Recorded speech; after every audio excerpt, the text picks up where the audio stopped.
Ele fez isso também por nossa causa, para o nosso bem, para o nosso benefício, e está aqui no versículo 6. Era outro sábado, e lá estava Jesus novamente fazendo o quê? Ensinando.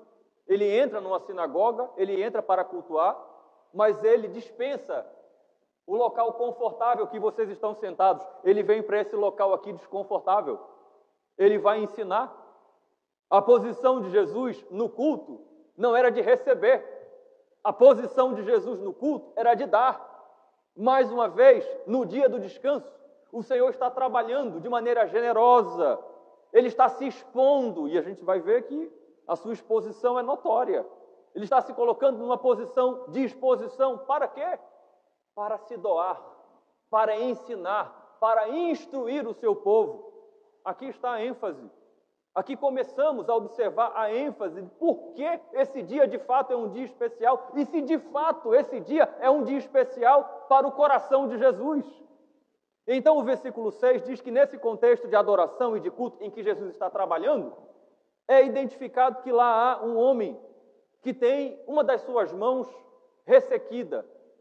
E o evangelista Lucas é o único, o médico é o único que traz o detalhe para dizer que a mão ressequida era a mão direita. E para talvez os mais novos que perguntem, pastor, o que é mão ressequida? É mão seca mesmo. A ideia de uma madeira ressecada. É uma mão atrofiada.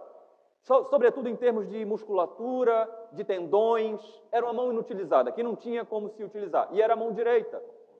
E quando nós vamos vasculhar a literatura extra-bíblica, de livros históricos como os apócrifos, vai se dizer que esse homem ele era pedreiro, era essa a profissão dele. Ele era da construção civil. E essa enfermidade, na verdade, qualquer trabalhador que tivesse a sua mão direita, a maioria dos homens, mulheres, são destros, são de mão direita, então qualquer trabalhador teria grande dificuldade de exercer um ofício com a sua mão atrofiada, sem poder utilizá-la. Imagine um pedreiro.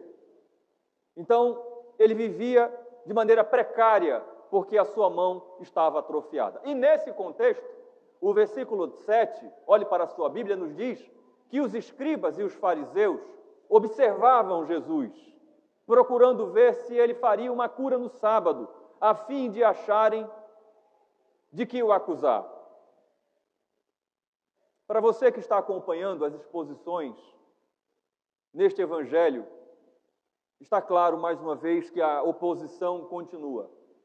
Na verdade, nós vamos observar que do capítulo 4 até aqui o capítulo 6, versículo 11, que é o fim da nossa exposição hoje, é um bloco maciço só de perseguição contra Jesus. Vai ser quebrado com o relato resumido da escolha dos 12. Próxima exposição, se Deus assim permitir, e não voltar antes.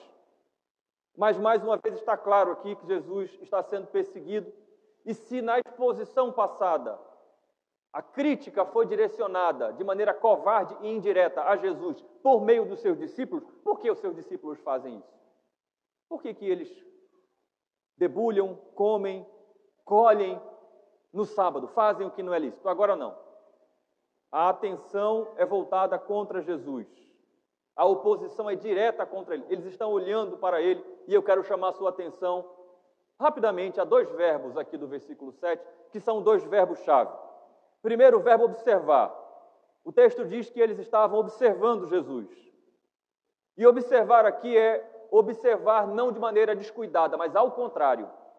Observar de maneira muito cuidadosa. É uma observação crítica. E não é só uma observação cuidadosa, mas momentânea. Olhar criticamente por um tempo e depois virar o rosto. Não. A ideia desse verbo é olhar criticamente e ficar olhando sem piscar. Essa é a ideia. Mas ainda tem uma outra conotação esse mesmo verbo. Observar insidiosamente. E o que significa insidiosamente, pastor? É observar demonstrando uma aparência de ser algo bom, mas internamente ser algo completamente oposto, completamente nocivo. Então esse é o primeiro verbo que eu quero chamar a sua atenção. Era assim que Jesus estava sendo observado por esses opositores. Mas o segundo verbo é acusar. Eles estavam observando Jesus dessa maneira, buscando algo para o acusar. E esse verbo acusar também tem uma conotação muito profunda nesse versículo. Acusar é atribuir falta, mas não qualquer falta. estavam observando Jesus de maneira insidiosa, atenta, cuidadosa, para encontrar nele um crime, de maneira que ele fosse apresentado diante de um tribunal com tantas provas que ele já fosse considerado culpado instantaneamente por aquele tribunal. Era esse sentido do verbo acusar aqui. Expressar um julgamento moral desfavorável contra Jesus. Era esse o desejo. Mais uma vez, esses homens estão na sinagoga, no ambiente de culto, e eles estão olhando para essa figura que está sendo exposta porque está ensinando. E o seu desejo é apresentar um argumento moral contra Jesus. É acusá-lo condenatoriamente. E se você é crente como eu sou, você vai chegar aqui no versículo 7 e você vai ficar indignado. Você vai dizer, não é possível. Jesus não tinha paz. Nós já conhecemos o fim dessa história, não é? Mas vamos seguir passo a passo. Não é possível. Como é que eles podiam fazer isso? O pastor está dizendo que o versículo 6 apresenta Jesus não como um preguiçoso, mas ele na sinagoga se colocando na posição de maior trabalho, na posição de mestre, na posição de rabi. E ainda assim esses homens não descansam, esses homens estão procurando algo constantemente para acusá-lo. Eu estou indignado. Mas deixa eu chamar a sua atenção, deixa eu alertar você para um fato. Assim como esses homens profanaram o dia do descanso no seu coração, se levantando contra Jesus, também todos aqueles que se levantam contra o dia do descanso, isso inclui a mim e a você, todos aqueles que se levantam contra a autoridade de Jesus, no que tange ao dia do Senhor, não, ele não é o dia do Senhor, todos aqueles que se levantam contra o ensino de Jesus sobre esse dia, não, Jesus fala isso na Bíblia, o Antigo Testamento fala isso, o Novo Testamento fala isso, mas eu não quero ouvir, eu não quero obedecer. Todos aqueles que se levantam contra a graça, contra os benefícios, contra a misericórdia que Deus derrama sobre a sua igreja nesse dia, todos aqueles que se levantam contra o dia do descanso, estão se levantando contra Jesus. Estão dando mãos a esses fariseus, profanando o santo dia do Senhor. Todos aqueles que menosprezam esse dia estão nessa mesma condição. Percebe como isso é sério? Percebe como eu e você temos que tomar muito cuidado quando o assunto é esta doutrina, o dia do descanso? Que isso não tem nada a ver com a nossa igreja. Isso é algo muito superior ao pastor. A visibilidade que o pastor tem de quem veio ou quem faltou, isso é algo entre você e Deus. Deixa eu dizer a você ainda, deixa eu chamar a sua atenção para o fato de que você é chamado para descansar no dia do Senhor. Você é chamada para descansar no dia do Senhor. Mas o mal, o pecado, ele não descansa nem no dia do Senhor. Ele nem descansa e nem ele te dá descanso. Você sabia disso? O pecado, a dúvida, será que Jesus se importa com o dia do Senhor? Será que Jesus vai sentir a minha falta se eu disser a ele não ao dia do Senhor? Será que a frieza, o menosprezo pelo sagrado, será que isso de fato afeta a minha vida? Será que eu agir e viver como se o santo ajuntamento não tivesse nenhum valor para mim? Será que isso faz alguma diferença? Faz, meu irmão, faz, minha irmã, faz. Porque o pecado não descansa. Porque o pecado ele não tira folga. Porque o pecado ele quer te cansar. Enquanto Deus quer fazer você descansar, o pecado quer fazer você ficar enfadado. O pecado quer vencer você pelo cansaço. Quer desanimar você, quer esfriar você, quer fazer você pensar que as coisas de Deus não são lá essas coisas. Lute contra isso. Lute, meu irmão e minha irmã. Não se dê por vencido, não se dê por vencida, não só no que tange, no que diz respeito ao dia do Senhor, mas a tudo aquilo que o Senhor ordena a você. Não se dê por vencido, não se dê por vencida, mas lembre-se, você não pode vencer no pastor, nem na sua igreja. Você só pode vencer em Cristo. Só pode vencer em recebê-lo como o Senhor da sua vida e se submeter ao seu senhorio no seu santo dia. É muito fácil olhar para esses fariseus e dizer, olha, eu estou reprovando esses homens. Cuidado. Versículos 8 e 9, diante dessa situação, nos é dito que mais Jesus, conhecendo os pensamentos deles, disse ao homem da mão ressequida, levante-se e venha para o meio. E ele levantando-se, ficou em pé. Então Jesus disse a eles, vou fazer uma pergunta a vocês. É lícito no sábado fazer o bem ou fazer o mal? Salvar uma vida ou deixar que se perca? É interessante que o versículo 8, mais uma vez, nos apresenta a divindade de Jesus. Ele conhecia os pensamentos desses homens.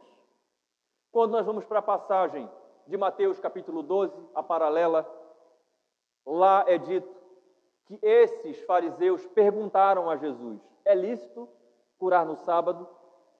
Então há uma discussão, que eu não quero alongar aqui, se de fato eles perguntaram e foi assim que Jesus tomou conhecimento, ou se de fato aquilo que Marcos e Lucas dizem, se ele conhecia divinamente o pensamento deles, não faz diferença o fato que Jesus conhecia os seus pensamentos, quer fosse através da sua divindade, quer fosse através da sua audição humana. Ele podia conhecer de qualquer forma.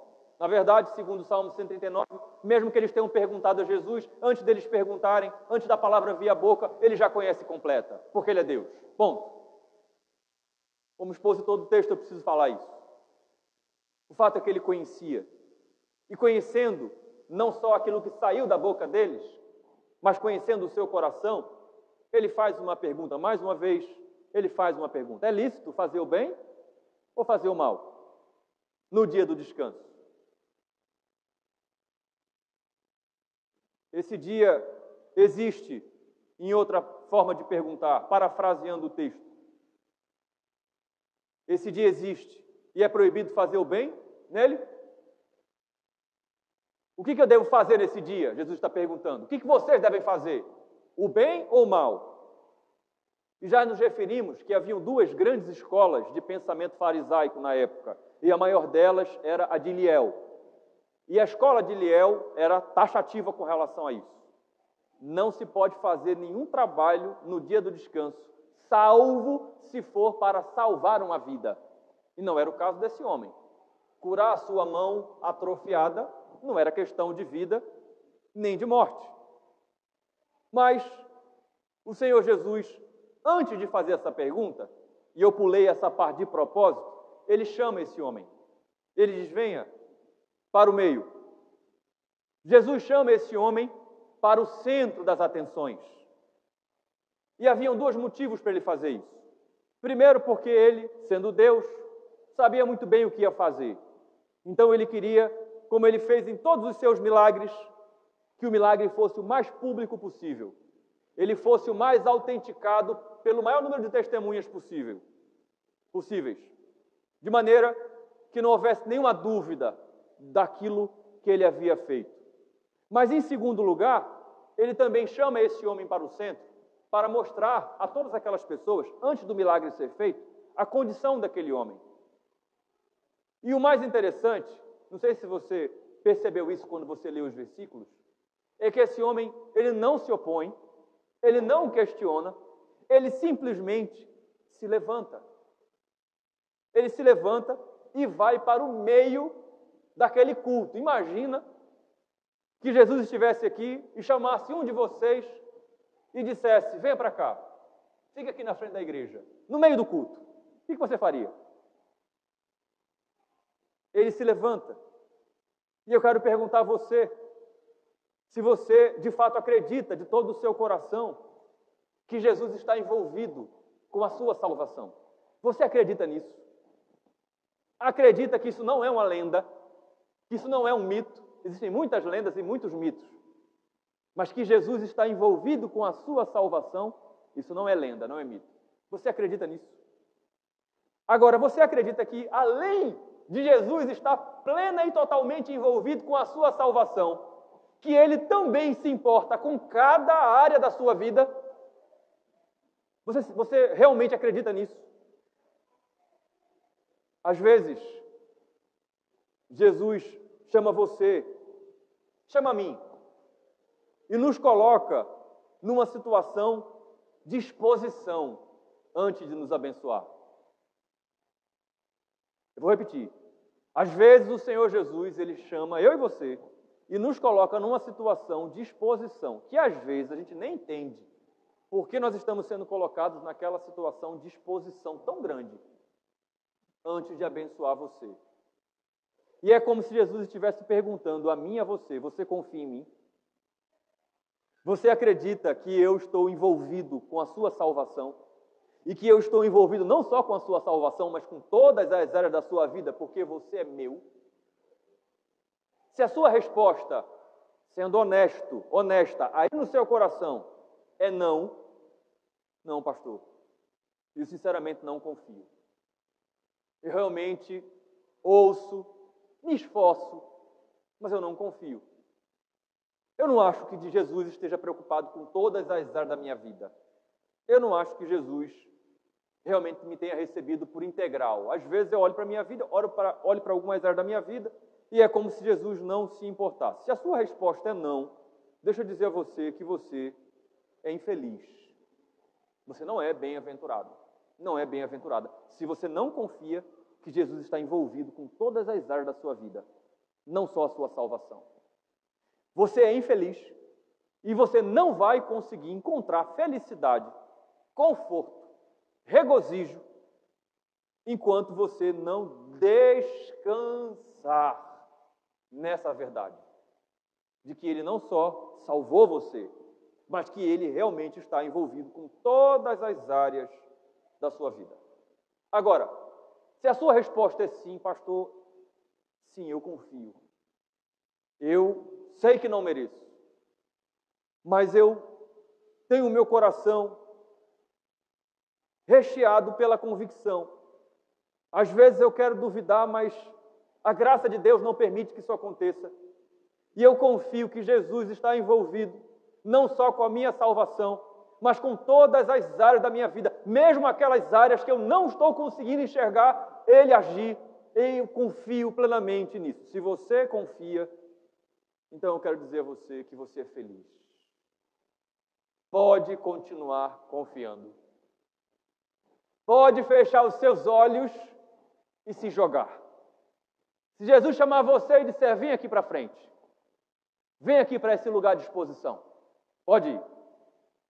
Enquanto meditava, me lembrei de uma brincadeira que fazia com o Dan, nosso filho, quando ele era pequenininho. Eu tinha a brincadeira de colocar ele no lugar mais alto e dizia: pula, e ele ficava com medo, mas ele se jogava, porque ele tinha convicção de que eu ia segurá-lo. E às vezes eu gostava de colocar um pouquinho mais de dificuldade, eu dava um pouquinho para trás e a distância ficava maior, e ele se tremia todo, mas ele pulava, porque ele confiava que eu ia segurá-lo. Que como pai eu estava lá para protegê-lo, para não deixá-lo cair. Confie. Se o Senhor Jesus chamar você, confie.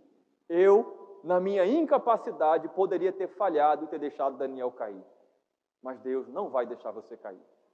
Se Ele chamar você e disser: venha, não se preocupe com quem está rodeando você, com as circunstâncias que estão sobre a sua vida. Eu estou chamando você, pode vir. Vá, confie. Esse homem confiou, se levantou e ele foi. Então o versículo 10 nos diz: então Jesus, olhando para todos que estavam ao seu redor, disse ao homem: estenda a mão. Ele assim o fez, e a mão lhe foi restaurada. Eu não sei vocês, mas eu acho esse versículo 10 encantador. A vontade que você tem é de você ficar tentando imaginar a cena. O homem em pé, todo mundo calado, e o Senhor Jesus passando a sua vista sobre todas aquelas pessoas, sobre todo aquele povo reunido em culto. O Evangelho paralelo de Marcos, capítulo 3, versículo 5, nos fala o que estava no coração de Jesus naquele momento. Aqui nós não temos essa narrativa, no versículo 10. Mas lá em Marcos 3,5, o Espírito Santo nos diz que Jesus estava sentindo duas coisas. Ele estava indignado, ele estava com santa indignação, e ele também estava entristecido. Por que ele estava indignado e por que ele estava entristecido? Ele estava assim por causa da dureza do coração deles. Aquela pergunta que Jesus fez, que qualquer criança poderia ter respondido, dizendo, é para fazer o bem no dia do Senhor. Aquela pergunta não foi retórica. Jesus os colocou numa situação de checkmate. Se eles respondessem que o bem era lícito no dia do Senhor, eles estariam desconstruindo com as próprias mãos toda uma estrutura de tradicionalismo, de farisaísmo, de legalismo. Mas então eles ficam calados, eles preferem ficar calados. E o Evangelho, segundo Marcos, diz que isso nada mais foi do que a dureza do coração deles. Mais uma vez eu quero chamar a sua atenção pela lente do Evangelho, não é pela minha. Nós estamos aqui, mas o pecado, ele não descansa. O pecado, ele quer fazer com que eu e você não descansemos. Ele quer, ao invés de deixar o nosso coração quebrantado e molinho, ele quer endurecer o nosso coração mesmo nesse ambiente. Muito cuidado com relação a isso. O Senhor Jesus olha ao redor e com essa atitude ele está fazendo duas coisas. Primeiro, ele está dando tempo para que aqueles homens pudessem responder à pergunta que ele fez. Mas em segundo lugar, ele está fitando aqueles homens, aquele povo, como que um juiz que encara enquanto está julgando. Mas então, diante daquele silêncio, ele faz, com seu coração triste e indignado, santa indignação, santa tristeza, ele dá uma voz de comando para aquele homem. Estenda a sua mão. E a sua mão foi restaurada. Simples assim. Aquele homem vulnerável, que não tinha uma de suas mãos apta para nada, mas aquele homem obediente é alvo da benevolência de Deus. E é interessante, porque nos versículos anteriores, que narraram o que aconteceu em outro dia, nos ensinaram que Jesus, pela sua própria boca, disse: eu sou o Senhor do dia do descanso, eu sou o Senhor do sábado. Aqui, nós estamos vendo na prática que, de fato, Ele é o Senhor do dia do descanso. Porque Ele é tão todo-poderoso para curar, que Ele consegue curar aquele homem sem sequer levantar um dos seus dedos. Ele consegue produzir cura sem trabalhar. O problema de vocês é eu trabalhar. Eu vou mostrar a vocês que eu sou o Senhor do dia do descanso, que eu sou o Senhor do dia do repouso. Levante a mão. O trabalho de Jesus foi abrir a sua boca e falar. Aquele que disse: façamos o homem conforme a nossa imagem e a nossa semelhança. Aquele que disse: haja luz. Aquele que criou todas as coisas pelo poder da sua palavra disse: levante a sua mão. Aquele que soprou o seu próprio espírito, ruá, pneuma, e produziu vida no primeiro homem.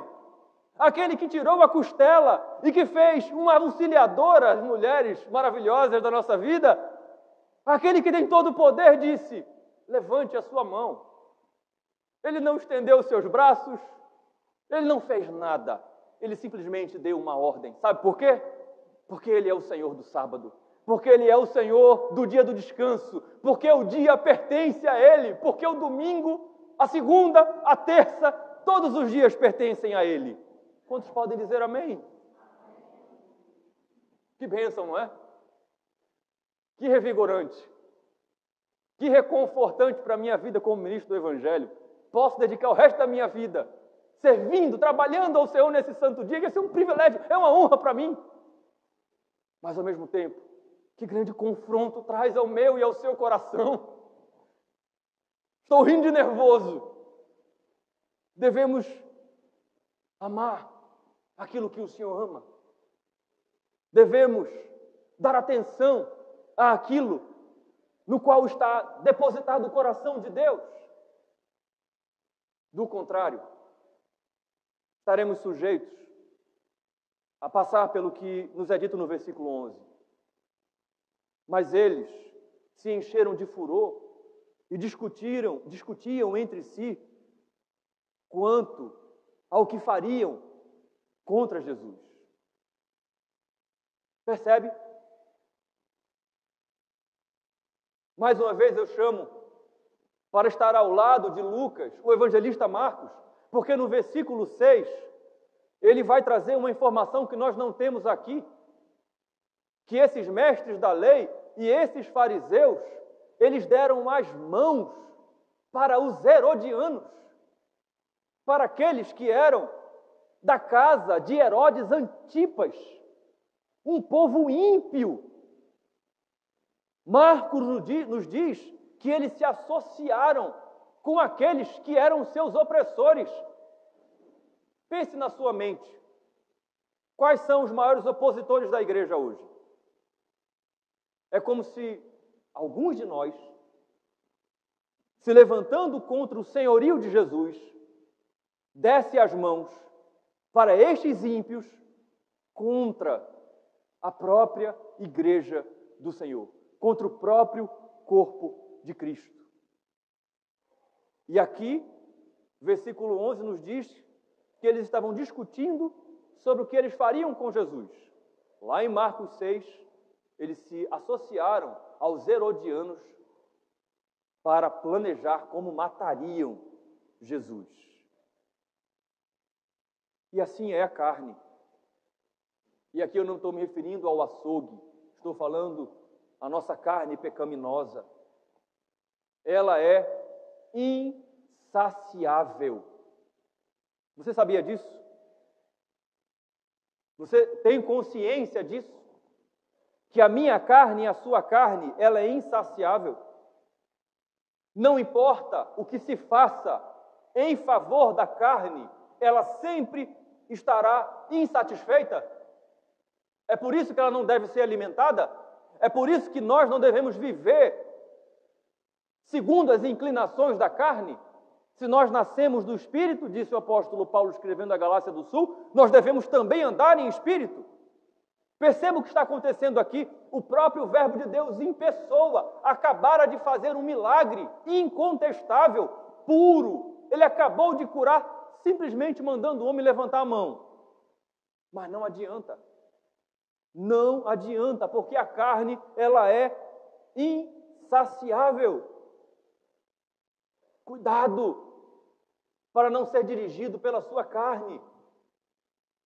Cuidado para você não se basear, não olhar para a realidade que cerca você com base apenas nos seus olhos humanos, naturais. É por isso que eu e você devemos fazer o nosso trabalho no reino de Deus, lembrando que por mais que você trabalhe, se esforce, se dedique, sempre haverão aqueles que ficarão insatisfeitos. Sempre haverão aqueles que serão insaciáveis. Não deixe com que isso desanime você. Trabalhe para o Senhor. Sirva a Deus. Não dê bola nem para a sua própria carne. Se você se deparar, às vezes até com um crente, que nada para ele está bom, nada para ela está bom, a carne é insaciável. Por isso, eu quero encerrar essa mensagem dirigindo uma rápida palavra. Há pessoas que estão aqui e que eventualmente ainda não firmaram um compromisso de salvação com Cristo, não receberam como seu Senhor. Tudo isso é muito estranho. Dia do Senhor. Senhor, Jesus é o Senhor do dia do descanso. Também quero, nesse mesmo contexto, me dirigir a eventualmente pessoas que estão aqui, mas estão afastadas do Evangelho, quer estejam afastadas dentro da igreja, e aí o Senhor é quem sonda o seu coração, desarme-se, coloque suas armas. Eu não conheço seu coração, fique em paz, é o Senhor que conhece você, isso não é para lhe ofender, é para que você seja alimentada pelo Evangelho, ou pessoas que estão afastadas mesmo da igreja, fisicamente. Se você está nessa condição, você está nessa condição porque você está caminhando com base na sua carne, com base nas inclinações do seu eu. E é por isso que Jesus para você é insuficiente. É por isso que você está na igreja, frequenta a igreja, mas vive com seu coração insatisfeito. Não tem deleite nas coisas do Senhor, nem no seu dia. Vem mais para a igreja por conta de um compromisso, de uma responsabilidade social que tem. Eu sei que é duro falar isso e é duro ouvir isso, mas nós estamos lutando contra isso, todos nós. Talvez você esteja fisicamente afastado da igreja e esteja buscando lá fora algo para complementar ou para substituir Jesus, porque Jesus para você é insuficiente.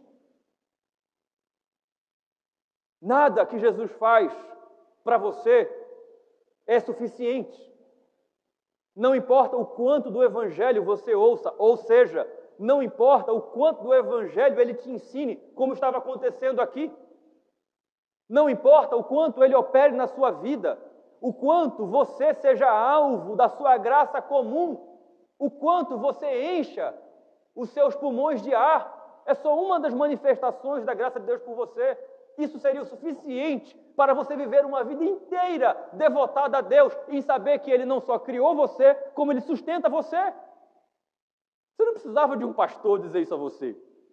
Bastava você olhar para a criação, bastava você olhar para a sua vida, a vida que você tem, você só tem porque Deus lhe deu. Porque Deus deu a você dons, características, abriu portas, oportunidades, e infelizmente isso para você não basta. Você precisa encontrar outra coisa para substituir ou para complementar. Não importa o que ele te ensina. Você ouve o Evangelho, já ouviu muitas vezes, mas não é suficiente. Ele age na sua vida, ele age na vida das pessoas que estão ao seu redor. Você vê ele agindo na igreja, mas isso não é suficiente a você. Deixe-me dizer a você que está nessa condição, que você não é nada além de um pobre coitado. Se você está nessa condição, se Jesus não é suficiente para você, se você está na condição desses homens do versículo 11, você é uma pobre coitada. Se você só observa Jesus, só observa o seu corpo, a igreja, insidiosamente. Eu estou observando a igreja e parece ser assim uma observação tão piedosa, mas por dentro eu só estou criticando, eu só estou esperando ocasião para acusar a Jesus, para acusar a igreja, para dizer: é por isso que eu não me envolvo, é por isso que eu não trabalho, é por isso que eu não frequento, é por isso que eu vou, falto, entro, saio, não vou mesmo. Você está numa condição terrível. Você se mistura com os demais, assim como esses fariseus fizeram. Você até parece bom, boa. Você está no culto hoje aqui ouvindo o Evangelho. Veja, o que faz de você diferente dos outros? Nada, você está aqui hoje.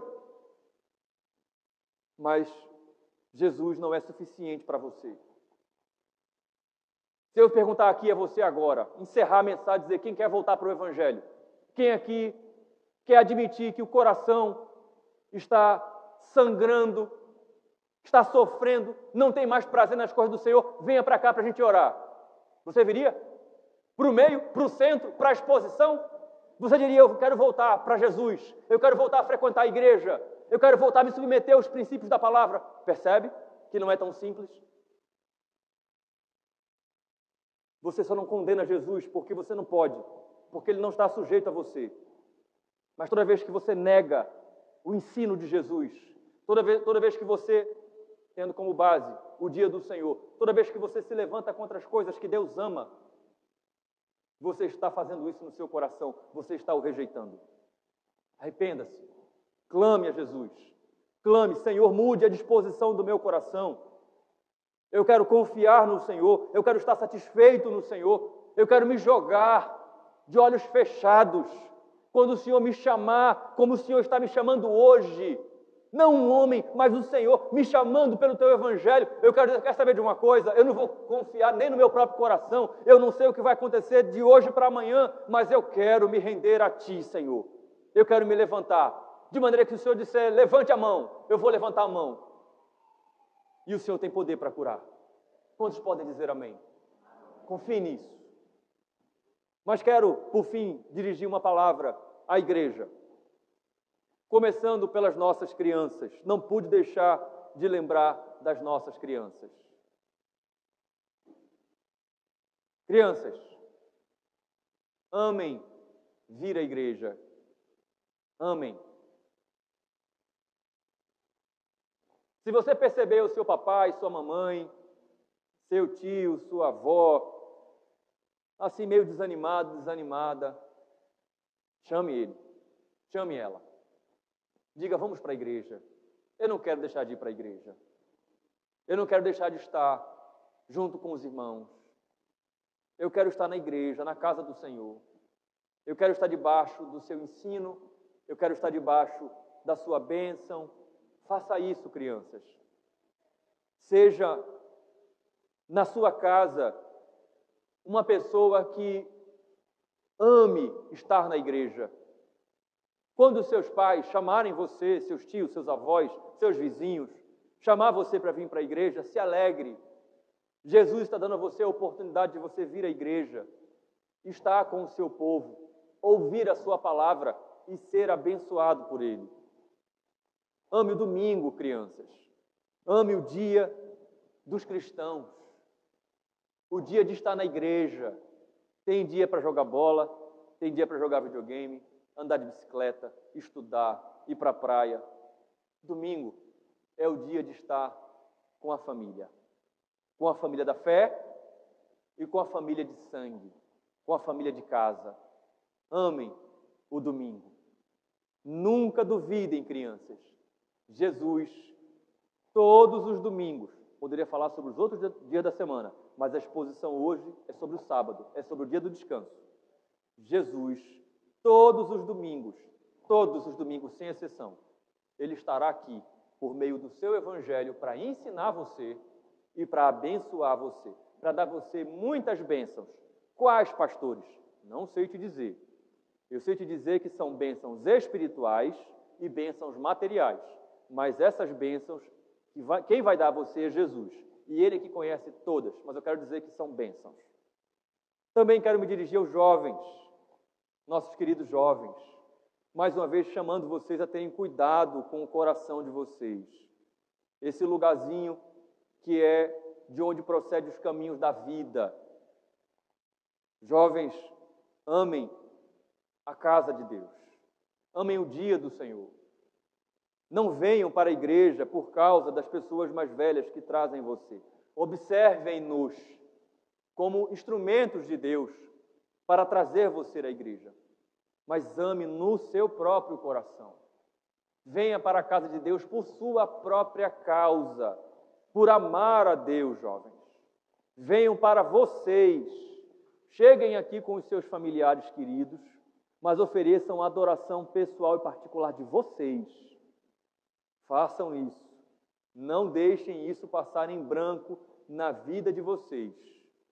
E sendo bem direto, jovens, não sejam, historicamente falando, conhecidos como a geração que abandonou o dia do Senhor. Não sejam conhecidos, jovens, como a geração que não trabalha mais para Deus, que não tem mais prazer nas coisas de Deus. Ah, aquela igreja, quase 70 anos de existência, mas a geração dos netos e dos bisnetos não tem mais afeição a Deus. Assim como aconteceu com a igreja de Éfeso, a primeira igreja da carta do Apocalipse, das 7 cartas da igreja menor, da Ásia Menor. A igreja, infelizmente, não se arrependeu. E o lugar onde ficava a igreja, que fica na atual Turquia, é ruínas. Não seja, jovem, essa geração. E quero, por fim, me dirigir à igreja de maneira geral. falando a vocês que no primeiro sermão nós ouvimos sobre a autoridade de Jesus sobre o sábado. Hoje nós estamos ouvindo sobre a atitude de Jesus quanto ao sábado. Ele, de fato e de direito, é o Senhor do sábado. É o Senhor do dia do descanso. Ele trabalha, Ele continua trabalhando neste dia para que eu e você descansemos. Amemos essa verdade e descansemos nessa verdade. Vamos ter uma palavra de oração. Nosso Deus, que podemos te dizer depois de ouvir a Tua palavra de maneira tão clara? Obrigado, Senhor. Obrigado por não desistir de nós, mas nos instruir. Obrigado por se renovar presencialmente, perceptivelmente no nosso meio e ouvirmos a Tua doce e poderosa voz nos instruindo. Ó Deus, perdoa os nossos pecados, perdoa a dureza do nosso coração, perdoa quando agimos de maneira contrária à Tua palavra e enchemos o Teu coração de santa indignação e tristeza. Nos perdoe, Senhor. Mas ao mesmo tempo, faz de nós homens e mulheres que Te amam, exatamente como aquele homem da mão mirrada, ressequida, atrofiada. Homens que não questionam, mulheres que obedecem, um povo que é chamado pelo Senhor ao centro, à exposição, e que sem questionar, apenas confiando, se achega a Ti. E que o Senhor dessa forma continue nos curando, trabalhando em nossas vidas, em nosso meio. Como é bom, após o fim dessa exposição, saber que de fato esse dia é um dia especial, é Teu dia, Senhor. Que bom saber que de fato ele é especial por Tua causa. Que bom é saber que o Senhor continua operando neste dia maravilhoso. Que bom sabermos que nós não estamos aqui à toa. Continue, ó Deus, trabalhando em nossas vidas, trabalhando em nossos corações. Aqueles que aqui se encontram, ó Deus, que estão caídos, afastados de Ti, através do Teu Espírito, que o Senhor traga vida, que a Tua palavra produza vida nos corações, ó Deus. Assim como também que o Senhor fortaleça aqueles que estão fracos. Faz a obra que só o Senhor pode fazer. Assim nós te oramos, em nome de Jesus. Amém.